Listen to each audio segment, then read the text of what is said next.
Good afternoon, Kent Boehm with Nine Business Group and Elevate Your Business Chat. We have Jen and Katie joining us today.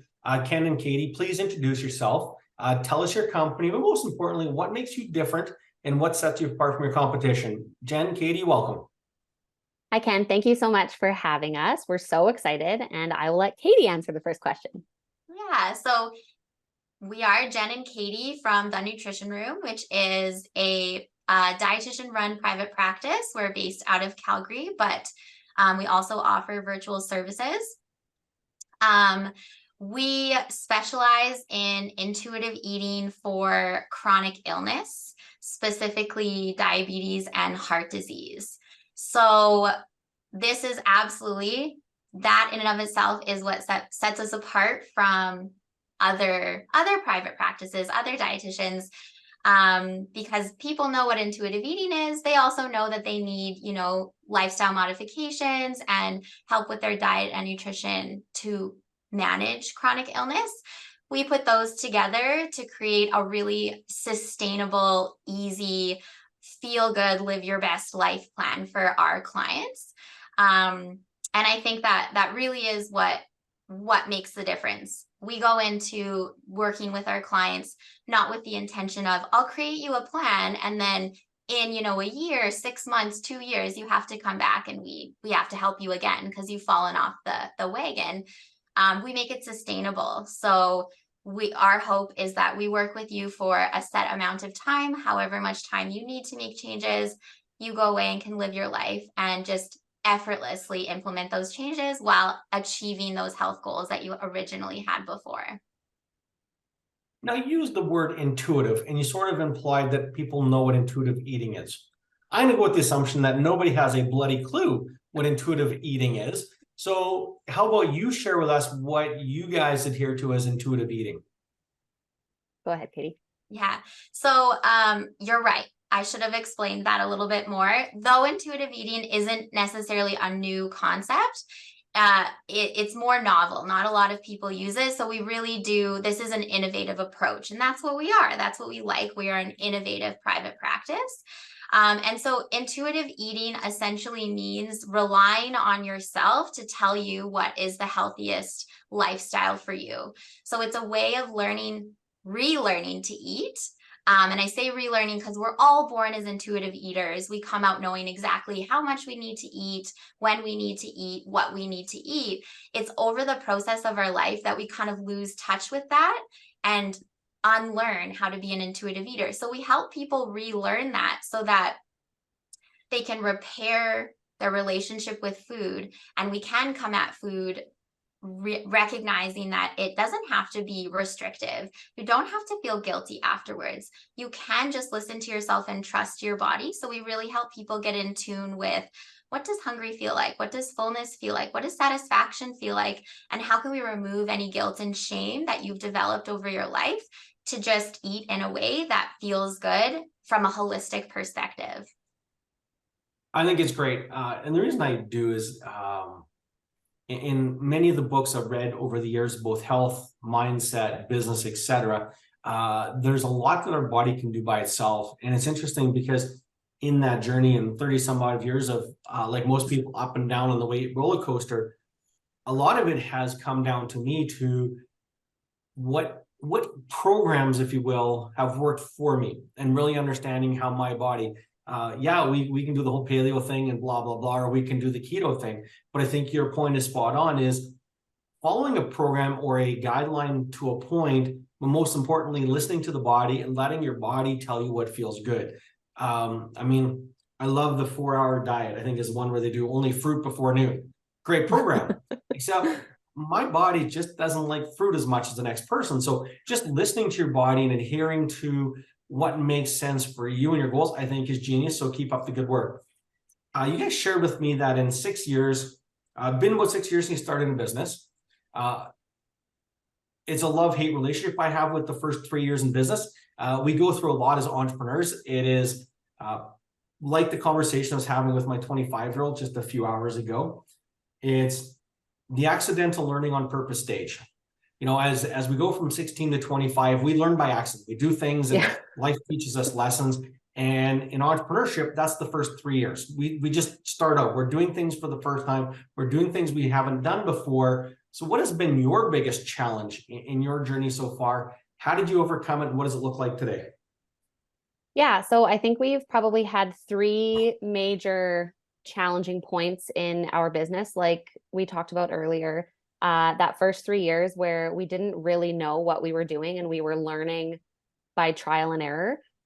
We're not business experts. We're not marketing gurus. We're dietitians. And so there was a lot that we had to teach ourselves that we weren't taught in school, and a lot of people that we had to talk to get that mentorship from. So that was our first challenge.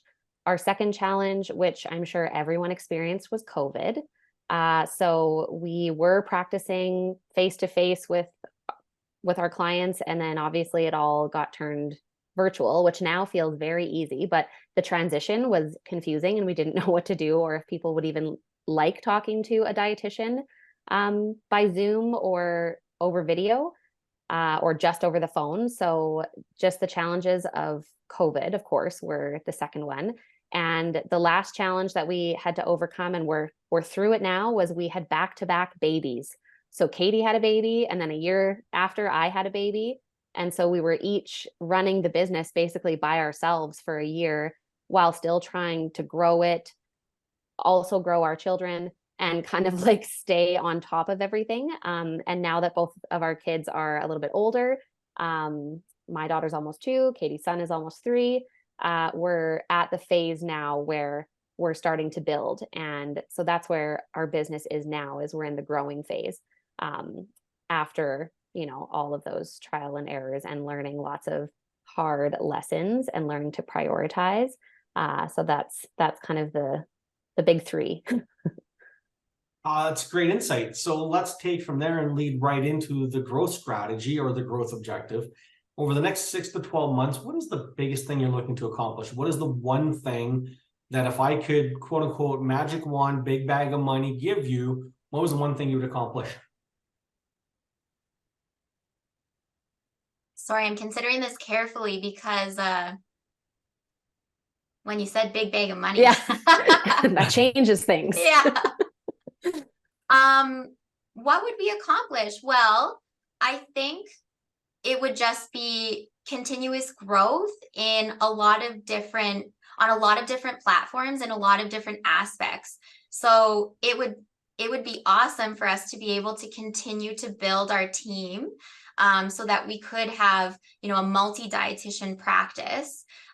So we can continue to see clients and patients and help them meet their goals and change the world, from that perspective, while Jen and I also have time and resources to, go to conferences and continue to learn about these up and coming innovative studies or ways to practice.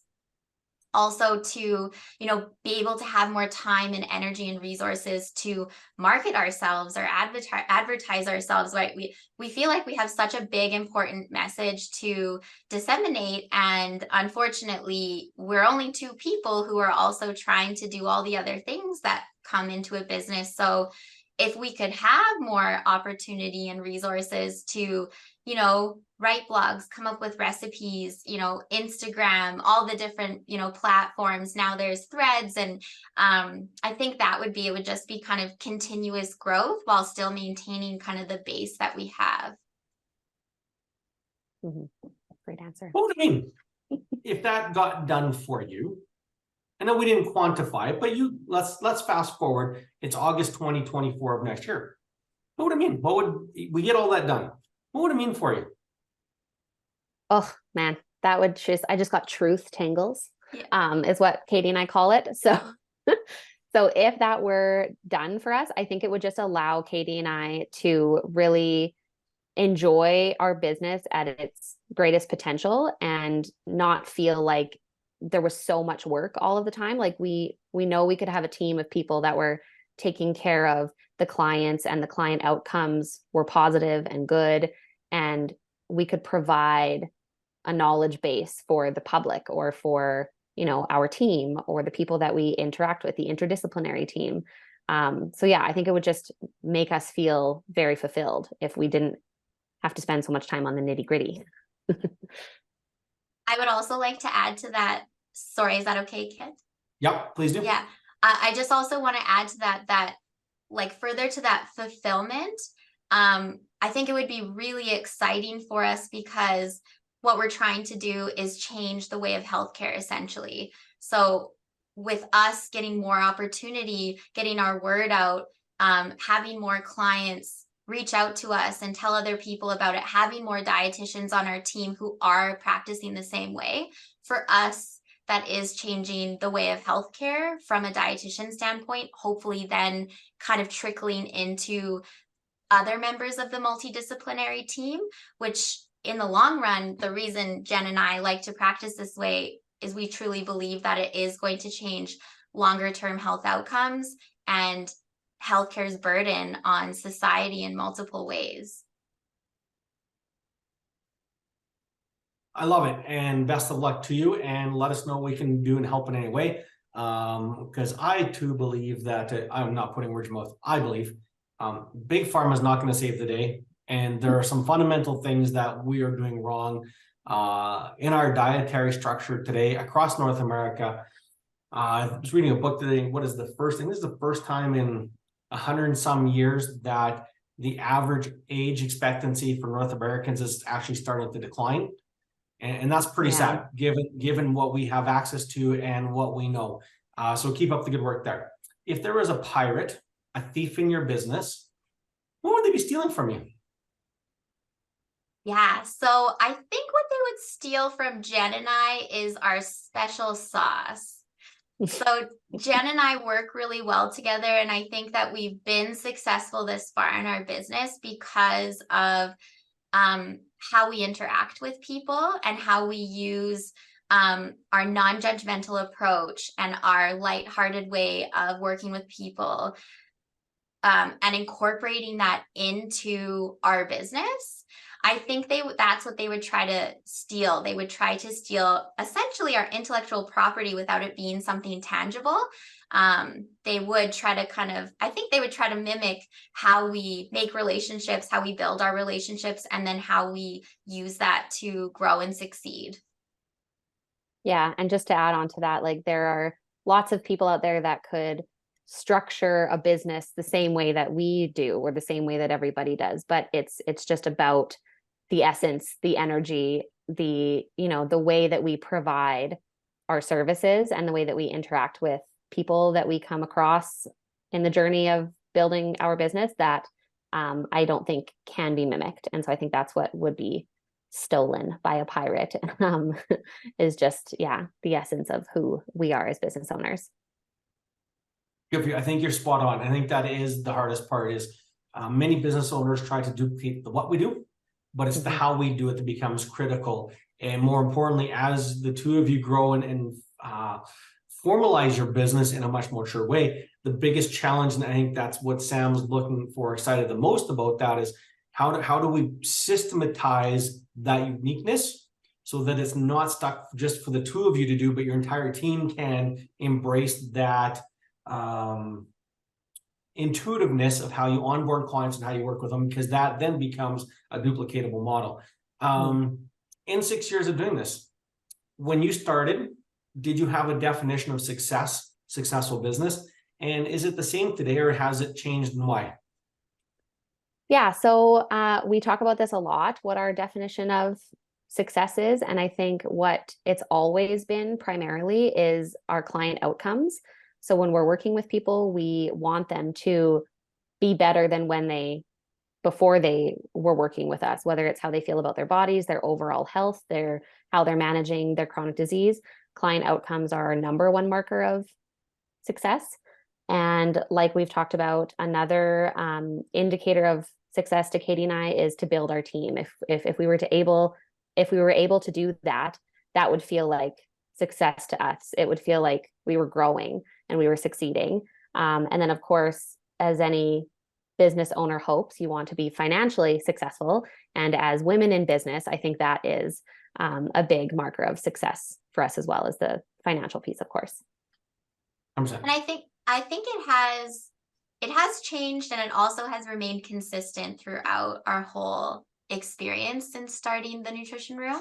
I think it changed in a way that we probably how should I word this?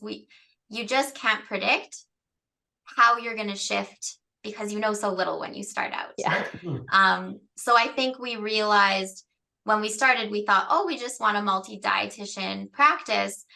Whereas now I think we realize what we really want is a whole team with multiple different specialties, not all just in healthcare, but we also really want to build lots of relationships and strong relationships with other healthcare providers so that we can spread the word a little bit more and from different angles.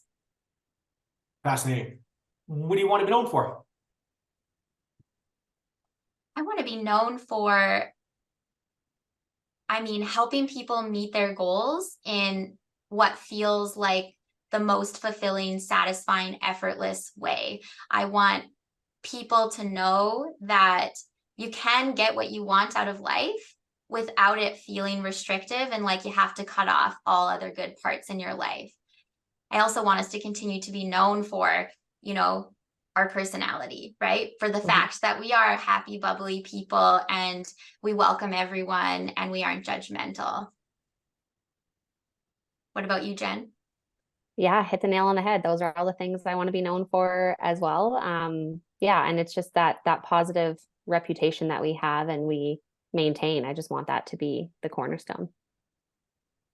Fantastic. So as we wrap up, let's do the shameless plug. Who should find you?